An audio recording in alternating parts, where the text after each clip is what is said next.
Bismillahirrahmanirrahim. Assalamualaikum warahmatullahi wabarakatuh. Alhamdulillah rabbil alamin. Wassalatu wassalamu ala asrafil anbiya wal mursalin.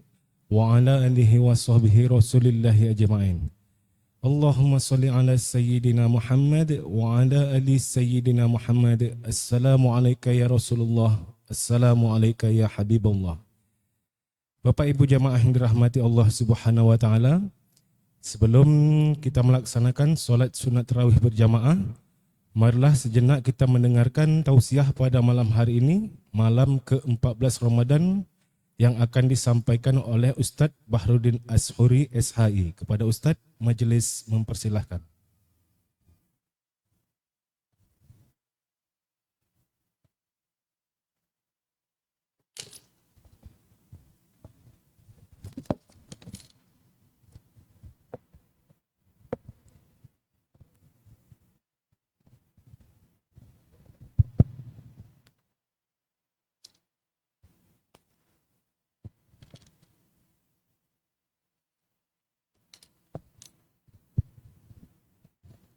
Bismillahirrahmanirrahim.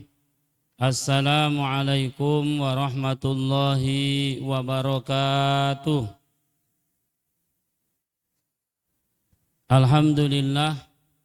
Alhamdulillahilladzi arsala rasulahu bil huda wa dinil haqq liyuzhirahu 'alad dini kullihi walau karihal musyrikun.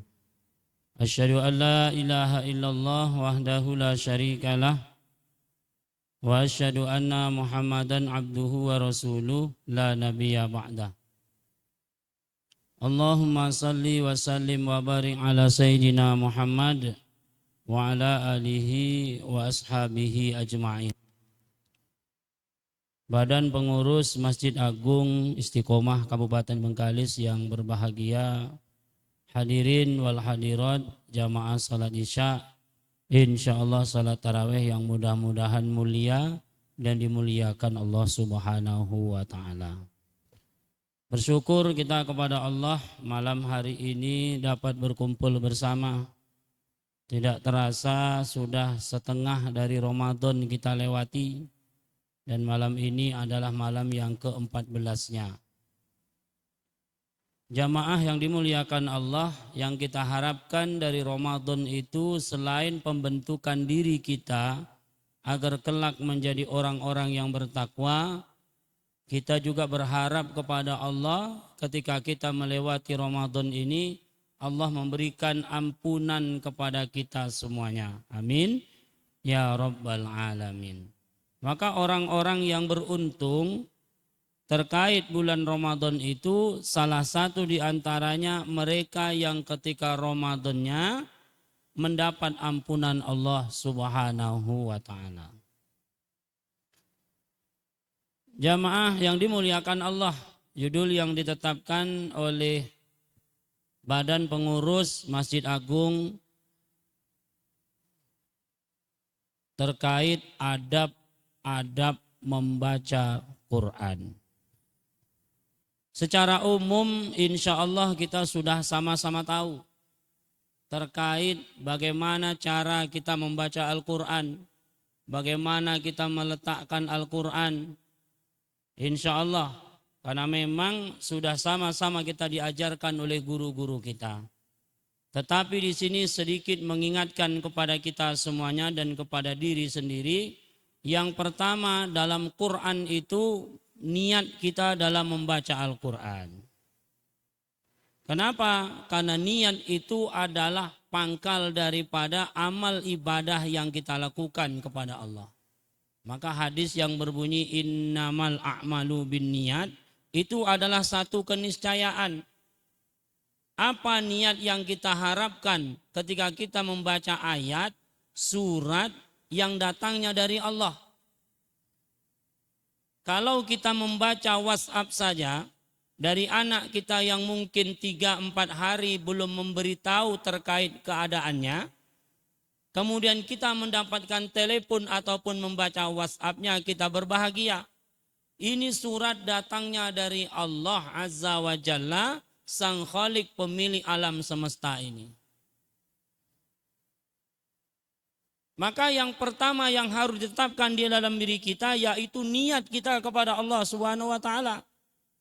Jangan sampai kemudian membaca Qur'annya kita itu justru menjadi kita riya. Justru menjadi kita bertambah penyakitnya.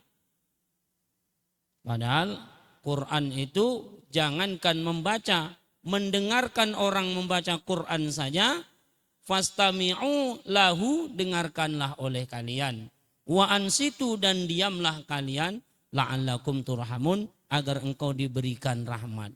Allah akan memberikan rahmat kepada orang walaupun dia hanya mendengarkan orang membaca Quran. Jamaah yang dimuliakan Allah, kemudian pastinya kita harus berwudu. Wudunya ini harus sama-sama kita pahami. Jangan sampai kemudian seumur kita sekarang ini, wudu kita belum sesuai dengan tuntunan Rasulullah. Apa tuntunan Rasulullah sallallahu alaihi wasallam? Idza qumtum ila sholati, ketika engkau akan melaksanakan sholat, faghsilu wujuhakum, basuh mukamu. Jangan hanya diusap muka kita, tetapi dicuci dengan air agar bersih. Wa aidiakum, kemudian tangan kita. Tetapi ketika sampai kepada wamsahu biruusikum, untuk kepala cukup diusap saja, jangan dicuci. Dan kemudian kita diperintahkan untuk mencuci kaki kita. Ada 4 rukun dalam wudu, di atasnya niat dan di bawahnya tertib, maka kita mengenalnya menjadi 6. Jamaah yang dimuliakan Allah, menghadap kiblat satu keniscayaan. Walaupun di sini ada tiang, di situ ada dinding, ya, ambil posisi kita menghadap kiblat. Begitulah yang diajarkan oleh guru-guru kita terkait adab kita dalam membaca Al-Quran. Jamaah yang dimuliakan Allah, yang selanjutnya lagi tentu dengan tajwid. Zayyinul Quran bi aswatikum, hiasilah Al-Quran itu dengan suaramu. Jadi kalau kita baca Quran jangan hanya gerak-gerakkan mulut. Ini puasa nih, takut kagang kering teka aku nih Kang. Gini. Kan ada yang begitu kadang Pak. Disuarakan. Zayyinul Quran, hiasilah Al-Quran itu bi aswatikum, dengan suaramu. Fa inna husna sauti yazidul Quran husnan. Kenapa? Karena suara yang baik itu akan menambahkan Quran itu akan menjadi lebih baik. Ada orang baru belajar Quran. Kemudian ada orang yang sudah ahli atau mahir dalam membaca Quran. Sama-sama kita mendengarkan dan sama-sama kita mendengarkan ayat yang sama. Baca, anggaplah yang sering kita baca, alam taro kaifa fa'ala rabbuka bi ashabil fil. Kalau dia mengerti terhadap Quran, senang kita mendengarnya, bagus rasa di telinga, enak rasanya. Bahkan mohon maaf, di antara kita saja kadang kul huwallah pun masih salah Pak. Entah salah menghafalnya dulu. Kalau udah salah hafal kul huwallah ini salah Pak. Ini sampai tua-tua pun kita tetap salah. Walam yakullahu kufuwan ahad. Allahu Akbar. Salah dah tuh. Salah. Kalau mendengarnya macam bagus. Tetapi ada kesalahan di situ, tidak perlu dipanjangkan, kemudian dipanjangkan. Nah, maka tajwid itulah menjadi ilmu bagi kita. Maka anak-anak kita yang sekolah di madrasah, MDA, MTS, kemudian madrasah aliyah, itu diajarkan. Bahkan di tempat-tempat ngaji, rumah Quran, di tempat mengaji, maghrib mengaji, diajarkan menggunakan nazom, agar lebih mudah dia belajar tajwid. Makharijul hurufi sab'ata asar alallazi yakhtaruhu man ikhtabar fa aliful jawfi wa ukhtaha wahi hurufu madin lil hawa'i tantahi. Matan Jazari. Pertama mungkin dia tidak tahu, apalah masuk bapak guru nih. Ini nak, baca nak. Sampai waktunya dia akan mengerti dan bagaimana cara menggunakannya dia akan tahu. Maka kita yang mengajarkan itu harus benar-benar betul mengajarkannya. Sehingga kemudian kita sebagai guru Qur'annya tidak dolun dan mudilun. Tidak kita sesat dan menyesatkan. Kenapa? Sebagai guru harus mengajarkan Qur'an dengan benar. Kalau tidak sampai tua nanti murid kita itu menjadi salah disebabkan kita yang salah dalam mengajarkan anak-anak kita. Maka khairukum man ta'allamal Qur'an wa 'allamahu. Sebaik-baik dari kalian orang yang mengajarkan Al-Qur'an dan kemudian mengamalkannya. Jadi sebaik-baik kita ini yang mengajarkan Quran, Pak. Itu Nabi yang mengatakan, sebaik-baik kita ini kita mengajarkan Quran. Jadi kalau di rumah kita punya kemampuan untuk mengajarkan Quran, kita ajarkan anak kita ajarkan anak orang agar kemudian dia dan kita sebagai gurunya kelak juga akan mendapatkan fadilah dari ilmu yang telah kita ajarkan kepada anak-anak kita. Kenapa? Karena kelak ketika kita mati, meninggal dunia, inqata'a amaluhu, terputus amal kita illa min salasin, kecuali 3. Shadaqatin jariyatin, sedekah yang kita berikan. Au ilmin yuntafa'u bihi, ilmu yang memberikan kemanfaatan. Au waladin sholihin yad'u lahu. Bapak Ibu jamaah yang dimuliakan Allah.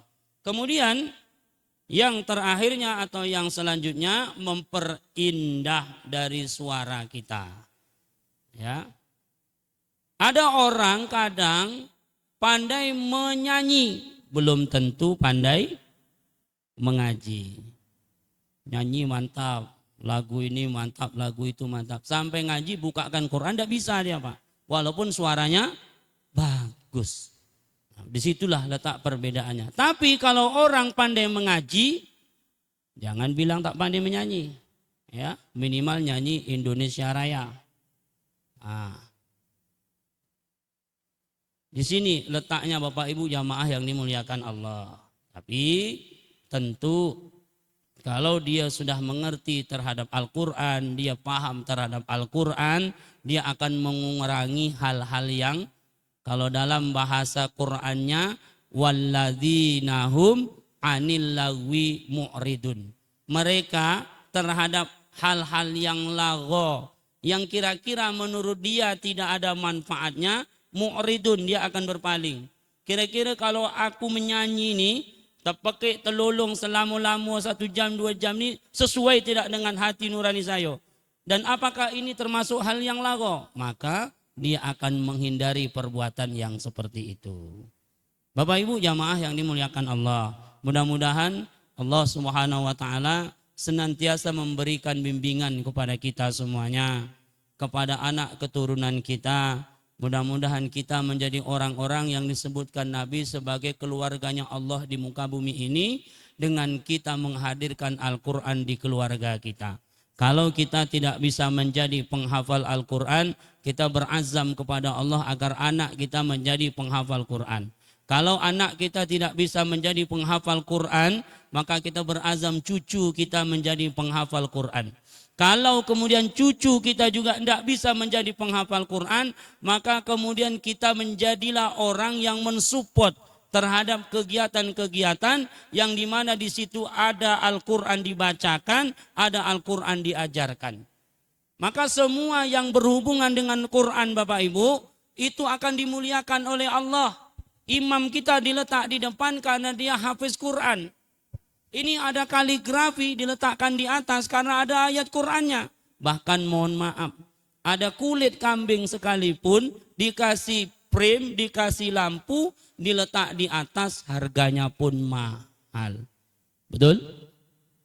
3 juta Pak, 4 juta Pak. Di situ ada Qur'annya. Semua yang bersentuhan dengan Quran akan Allah berikan kemuliaan. Bahkan Mekah sekalipun. Ketika Al-Quran diturunkan di Mekah, Allah berikan kemuliaan kepada Mekah Al-Mukarramah. Al-Quran diturunkan di bulan Ramadan, syahrul Ramadan allazi unzila fihil Quran. Allah berikan kemuliaan kepada bulan sebagai sayyidus syuhur.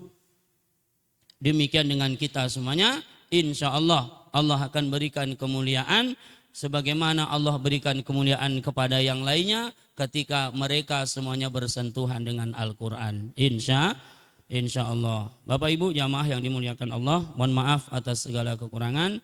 Mudah-mudahan Allah memberikan taufik dan hidayah kepada kita semuanya. Ihdinas siratal mustaqim. Assalamualaikum warahmatullahi wabarakatuh.